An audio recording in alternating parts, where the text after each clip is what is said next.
lyrics of our favorite bands as a family. And I had no idea what the bass was, but I was like, that's a cool instrument. I want to play that. And so that's how I started playing the bass, you know? Falls into everything. Falls. Yeah, the stars align. So when it comes, so you guys have your instruments, you do this thing, it goes viral, it's like the dream of so many kids these days who are posting stuff.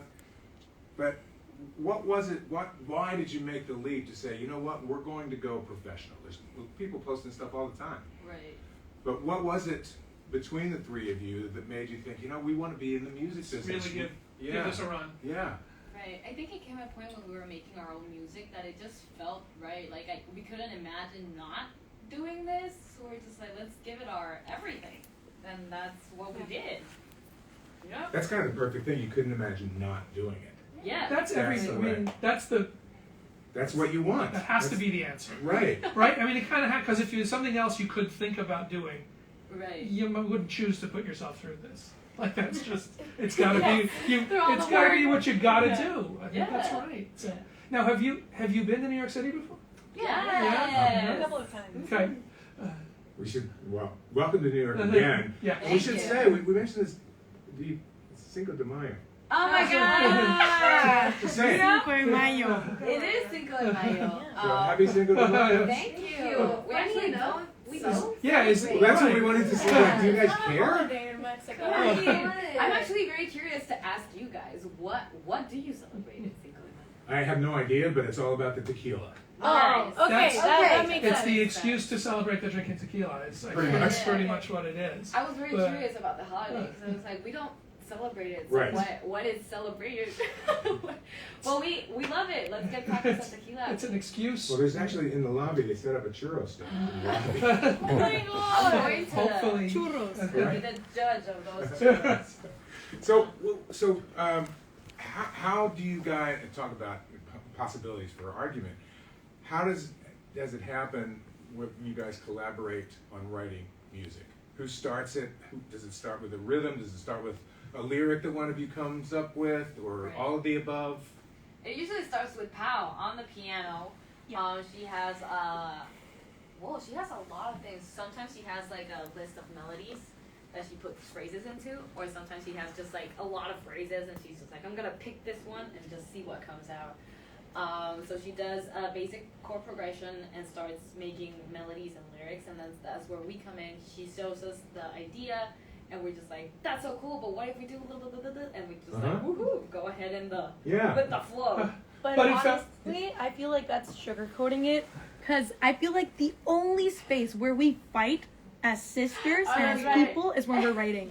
It gets, I wouldn't say violent, but it gets like there's a lot of tension. Heated. There is.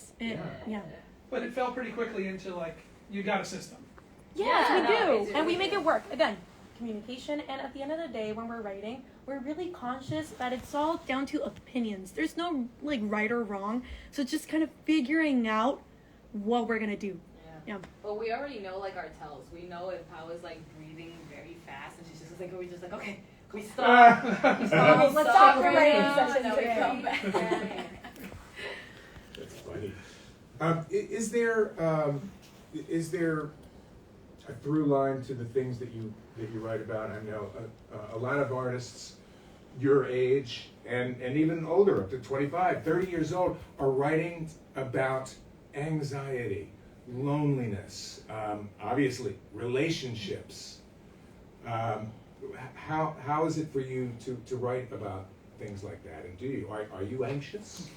Well, I feel like definitely in this day and age, it's really normal to be anxious. And especially, I feel like after the pandemic, I feel like we're all kind of understanding all these emotions that could be happening and that it can happen to literally anyone. And I feel like we, the three of us, are really conscious about mental health because in the place that we're working in and like the music industry in general, like it's a really tough environment to be in. So I feel like writing these songs and expressing our feelings through this medium is like therapy. Like it's really healing in some way, and to be able to offer kind of like that space where you felt healed to other people, to feel that same kind of like empathy and like understanding. It's amazing that we can do that. And now that we're playing live, to see people relate to it like in person, Yeah. it's an amazing feeling. Yeah. So Tons, this is the most extensive you've gone on to tour. Yeah. And we know you were supposed to go a few months ago. We were supposed to have you in here. That got pushed back. Yep. How is it to finally be, let out of the cage and go? It's absolutely amazing. We feel so free. Yes, because we've been yearning for this for 2 years. We already had the whole tour planned and we rescheduled it like 3 times. Yeah. But we're super grateful to be able to do it and that all the people are still coming to the show even though it's been rescheduled 3 times. I would have been super frustrated, what if I can't make it? But everyone is enjoying the shows. We are enjoying the shows and we are visiting places we've never been to before. So that is very new for us as well. Kind of to that point Pal was making, that what are you seeing, what are you learning about these songs? Right. Watching people respond to them. Is anything Yeah. surprising you about, I thought this was going to be the one, they were going to go this way, but here's this other thing, and they're really responding to a thing over here. You've lived with these for so long now. Yeah. What is it once you're seeing what you get back playing them? Well, I feel like the most surprising thing that we've learned live is that we have a couple of songs in Spanish. Yep. And obviously in the crowds that we're playing to right now don't necessarily speak Spanish. So to see all these people trying to sing in Spanish as best as they can, it's just such a heartwarming feeling and you feel really accepted. And those songs are usually really fun to play because you see people just trying their best to sing along. Yeah. We won't be doing that. I just want to clue you in. We're going to take a fast break here, and everybody's going to get their guitars and their basses and their drums on. Woohoo! And when we come back, You guys are going to play, and then we'll talk some more but you'll play as long as you want, and then we'll talk some more. yeah, we haven't even talked about the fact that your mom is with you on tour. That is we correct. got to discuss. Coming up on Mother's Day? Coming up on Oh, Mother's I Day. gotta discuss. I don't know, is that where it's going? Yeah. All right. Yeah. Whoa. Mother's Day on the road. Love that. All right, we've got the Warning here in studio with us. Stand by. Fast break. On the other side, a little live music. Be right back.